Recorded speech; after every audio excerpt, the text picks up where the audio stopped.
सभी को। आज श्रीमद् भागवत गीता का तीसरा स्कंद शुरू होने जा रहा है और श्रीमद् भागवत गीता में आज हम तीसरे स्कंद का पहला अध्याय पढ़ने जा रहे हैं। आज के अध्याय का विषय है उद्धव और विदुर जी की भेंट। श्री सुखदेव जी ने कहा, परीक्षित, जो बात तुमने पूछी है वही पूर्व काल में अपने सुख समृद्धि से पूर्ण घर को छोड़कर वन में गए हुए विदुर जी ने भगवान मैत्रेय जी से पूछी थी। जब सर्वेश्वर भगवान श्री कृष्ण पांडवों के दूत बनकर गए थे, तब वे दुर्योधन के महलों को छोड़कर उसी विदुर जी के घर में उसे अपना ही समझकर बिना बुलाए चले गए थे। राजा परीक्षित ने पूछा, प्रभु, यह तो बतलाइए कि भगवान मैत्रेय के साथ विदुर जी का समागम कहाँ और किस समय हुआ था।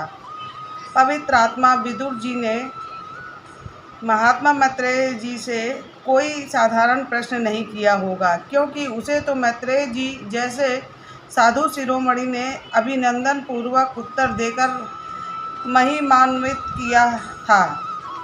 सुत जी कहते हैं, सर्वज्ञ सुखदेव जी ने राजा परीक्षित के इस प्रकार पूछने पर अति प्रसन्न होकर कहा, सुनो।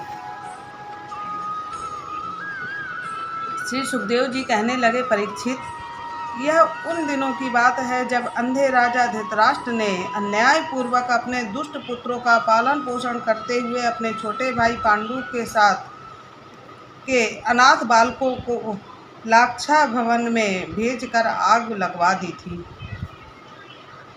जब उनकी पुत्रवधू और महाराज युधिष्ठिर की पत्र रानी द्रौपदी के केस दुशासन ने भरी सभा में खींचे, उस समय द्रौपदी की आंखों से आंसुओं की धारा बह चली और उस प्रवाह से उसके वक्ष स्थल पर लगा हुआ केसर भी बह चला। किंतु धृतराष्ट्र ने अपने पुत्र को उस कुकर्म से नहीं रोका।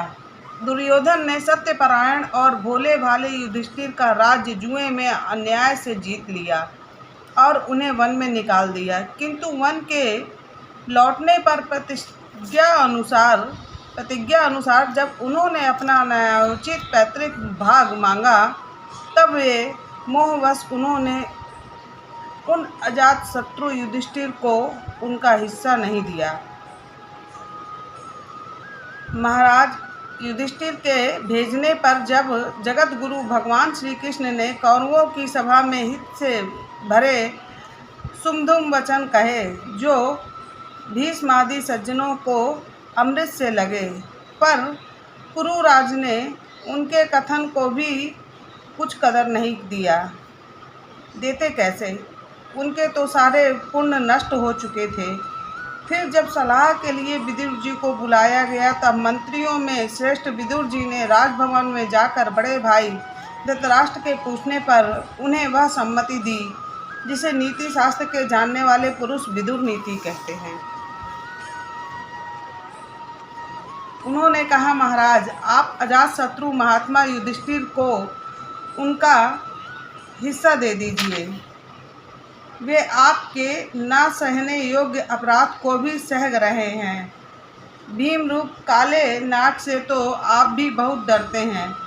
देखिए, वह अपने छोटे भाइयों के सहित बदला लेने के लिए बड़े क्रोध से फुफकारे मार रहा है। आपको पता नहीं, भगवान श्री कृष्ण ने पांडवों को अपना लिया है। वे यदुवीरों के आराध्य देव इस समय अपनी राजधानी द्वारकापुरी में विराजमान हैं। उन्होंने पृथ्वी के सभी बड़े बड़े राजाओं को अपने अधीन कर लिया है और तथा ब्राह्मण और देवता भी उन्हीं के पक्ष में हैं, जिन्हें आप पुत्र मानकर पाल रहे हैं तथा जिनकी हाँ में हाँ मिलाते जा रहे हैं। उन दुर्योधन के रूप में तो मूर्तिमान दोष ही आपके घर में घुसा बैठा है। यह तो साक्षात भगवान श्री कृष्ण से द्वेष करने वाला है। इसी के कारण आप भगवान श्री कृष्ण से विमुख होकर श्रीहीन हो रहे हैं। अतएव यदि आप अपने कुल की कुशल चाहते हैं, तो इस दुष्ट को तुरंत ही त्याग दीजिए। विदुर जी का ऐसा सुंदर स्वभाव था कि साधु जन भी उसे प्राप्त करने की इच्छा करते थे। किंतु उनकी यह बातें सुनते ही कर्ण, दुशासन और शकुनी के सहित दुर्योधन के होंठ अत्यंत क्रोध से फड़कने लगे और उसने उनका तिरस्कार करते हुए कहा, अरे इस कुटिल दासी पुत्र को यहाँ किसने बुलाया है? यह जिसके टुकड़े खा खा कर जीता है, उन्हीं के प्रतिकूल होकर शत्रु का काम बनाना चाहता है। इसके प्राण तो मत लो, परंतु इसे हमारे नगर से तुरंत बाहर निकाल दो। भाई के सामने ही कानों के में वाण के समान लगने वाले इस अत्यंत कठोर वचनों से मर्माहत होकर भी विदुर जी ने कुछ बुरा ना माना और भगवान की माया को प्रबल समझकर अपना धनुष राजद्वार पर रख वे हस्तिनापुर से चल दिए। कौरवों को विदुर जैसा महात्मा बड़े पुण्य से प्राप्त हुए थे।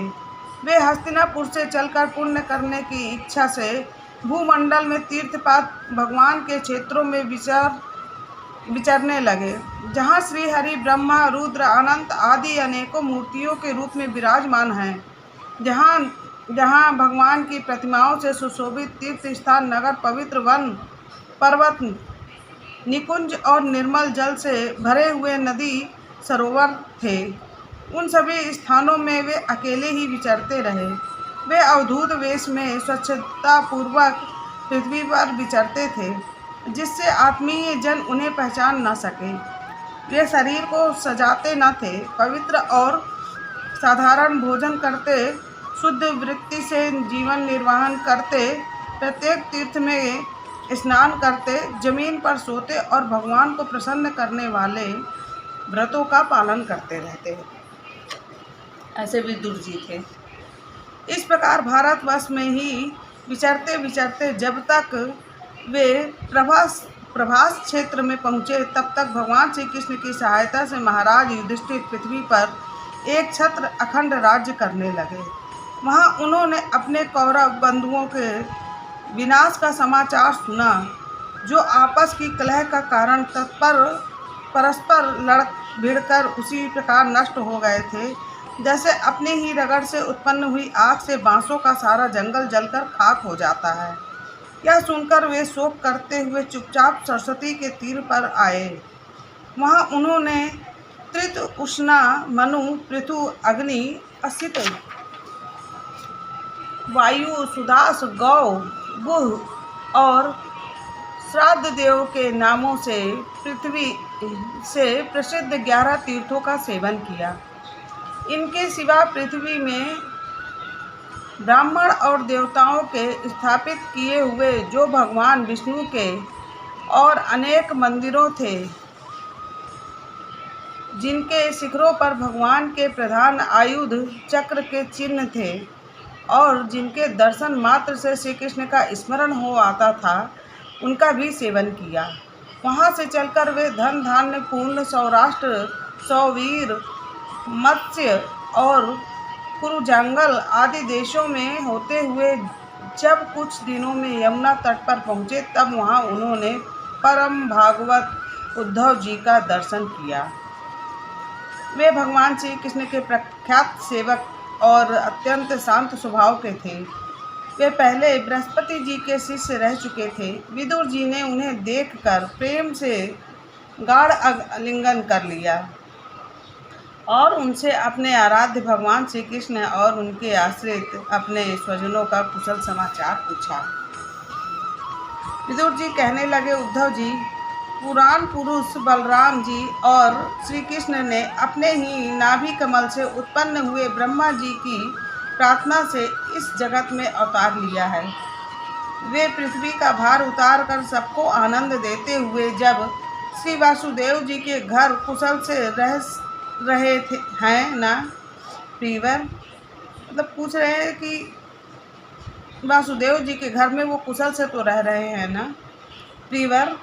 हम कुरुवंशियों के परम सहृदय और पूज्य वासुदेव जी, जो पिता के समान उदारता पूर्वक अपनी कुंती आदि बहनों को उनके स्वामियों का संतोष कराते हुए उनकी सभी मनचाही वस्तु देते आए हैं, आनंद पूर्वक है ना प्यारे उद्धव जी। यादवों के सेनापति वीरवर प्रद्युम्न तो प्रसन्न है ना, जो पूर्व जन्म में कामदेव थे तथा जिन्हें देवी रुक्मणी जी ने ब्राह्मणों की आराधना करके भगवान से प्राप्त किया था।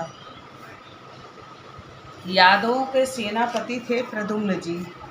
वो पूर्व जन्म में कामदेव थे और जिनको देवी रुक्मणी जी ने ब्राह्मणों की आराधना करके भगवान से प्राप्त किया था। सात वृष्टि भोज और दासार वंशी यादव के अधिपति महाराज उग्रसेन तो सुख से है ना, जिन्होंने राज्य पाने की आशा का सर्वथा परित्याग कर दिया था, किंतु कमल नयन भगवान श्री कृष्ण ने जिन्हें फिर से राज सिंहासन पर बैठाया। पूछ रहे हैं कि उग्रसेन सुख से है, तो महाराज उग्रसेन के बारे में पूछ रहे हैं। 100 में अपने पिता श्री कृष्ण के समान समस्त रथियों में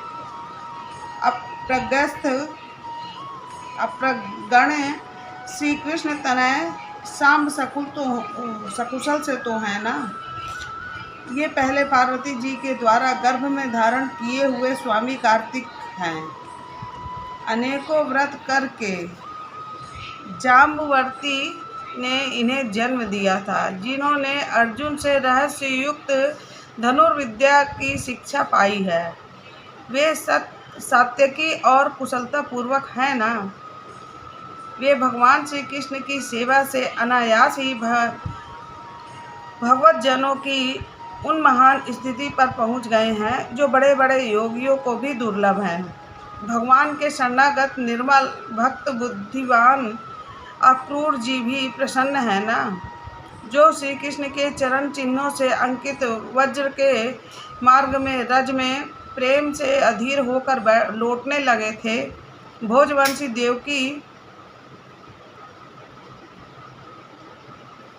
देवक की पुत्री देवकी जी अच्छी तरह है ना, जो देव माता अदिति के समान ही साक्षात विष्णु भगवान की माता हैं। जैसे वेद त्रयी यज्ञ विस्तार रूप अर्थ को अपने मंत्रों में धारण किए रहती हैं, उसी प्रकार उन्होंने भगवान श्री कृष्ण को अपने गर्भ में धारण किया था। आप भक्तजनों की कामनाएं पूर्ण करने वाले भगवान अनिरुद्ध जी सुखपूर्वक है ना, जिन्हें शास्त्र वेद के अधिकारण और अंतकरण चतुष्टय के चौथे अंश मन की अधिष्ठा बतलाते हैं। सौभ्यत्व भाव उद्धव जी अपने हृदयेश्वर भगवान श्री कृष्ण का अनन्य भाव से अनुसरण करने वाले, जो हदिक सत्यभामा नंदन चारुदेशन और गद आदि अन्य भगवान के पुत्र हैं, वे सब भी कुशल पूर्वक हैं ना। महाराज युधिष्ठिर अपनी अर्जुन और श्री कृष्ण रूप दोनों भुजाओं की सहायता से धर्म मर्यादा का न्याय पूर्वक पालन करते हैं ना। मैं दानव की बनाई हुई सभा में इनके राज्य वैभव और दबदबे को देखकर दुर्योधन को बड़ा डाह हुआ था। अपराधियों के प्रति अत्यंत असहिष्णु भीमसेन ने सर्प के समान दीर्घकालीन क्रोध को छोड़ दिया है। क्या जब वे गदा युद्ध में तरह तरह के पैतरे बदलते थे, तब उनके पैरों की धमक से धरती डोलने लगती थी। जिनके बाणों के जाल से छिपकर किरात वेशधारी अतएव किसी को पहचान में न आने वाले भगवान शंकर प्रसन्न हो गए थे। वे रथी और यूथ पतियों का सुयश बढ़ाने वाले गांडीवधारी अर्जुन तो प्रसन्न है ना। अब तो उनके सभी शत्रु शांत हो चुके होंगे। पलक जिस प्रकार नेत्रों की रक्षा करते हैं, उसी प्रकार कुंती के पुत्र युधिष्ठिर आदि जिनकी सर्वदा संभाल रखते हैं और कुंती ने ही जिनका लालन पालन किया है, वे माद्री के यमज पुत्र नकुल सहदेव कुशल से तो है ना। उन्होंने युद्ध में शत्रु से अपना राज्य उसी प्रकार छीन लिया जैसे दो गरुण इंद्र के मुख से अमृत निकाल ले जाए। अहो बेचारी कुंती तो राजश्री श्रेष्ठ पांडु के वियोग में मृत प्रायसी होकर भी इन बालकों के लिए प्राण धारण किए हुए है। रथियों में श्रेष्ठ महाराज पांडु ऐसे अनुपम वीर थे कि उन्होंने केवल एक धनुष लेकर ही अकेले चारों दिशाओं को जीत लिया था। सौम्य स्वभाव उद्धव जी, मुझे तो अधःपतन की ओर जाने वाले उन धृतराष्ट्र के लिए बार बार शोक होता है जिन्होंने पांडवों के रूप में अपने परलोकवासी भाई पांडु से ही द्रोह किया तथा अपने पुत्रों का ही हाँ में हाँ मिलाकर अपने हित चिंतक मुझको भी नगर से निकलवा दिया। किंतु भाई, मुझे इसका कुछ सा खेद अथवा आश्चर्य नहीं है। जगत विधाता भगवान श्री कृष्ण के मनुष्यों की सी लीलाएं करके लोगों को मनोवृत्तियों को भ्रमित कर देते हैं। मैं तो उन्हीं की कृपा से उनकी महिमा को देखता हुआ दूसरों की दृष्टि से दूर रहकर सनानंद में विचार रहा हूँ। यद्यपि कौरवों ने उनके बहुत से अपराध किए, फिर भी भगवान ने उनकी इच्छा इसलिए उपेक्षा कर दी थी कि वे उनके साथ उन दुष्ट राजाओं को भी मारकर अपने शरणागतों का दुख दूर करना चाहते थे, जो धन विद्या और जाति के मद से अंधे होकर कुमार्गी हो रहे हैं और बार बार अपनी सेनाओं को से पृथ्वी को कपा रहे थे। उद्धव जी, भगवान श्री कृष्ण जन्म और कर्म से रहित हैं, फिर भी दुष्टों का नाश करने के लिए और लोगों को अपनी ओर आकर्षित करने के लिए उनके दिव्य जन्म कर्म हुआ करते हैं। नहीं तो भगवान की तो बात ही क्या है। दूसरे जो लोग गुणों से पार हो गए हैं, उनमें भी ऐसा कौन है जो इस कर्माधीन देह के बंधन में पड़ना चाहेगा। अतः मित्र, जिन्होंने अजन्मा होकर भी अपनी शरण में आए हुए समस्त लोकपाल और आज्ञाकारी भक्तों का प्रिय करने के लिए यदुकुल में जन्म लिया है, उन पवित्र कीर्ति श्री हरि की बातें सुनाओ।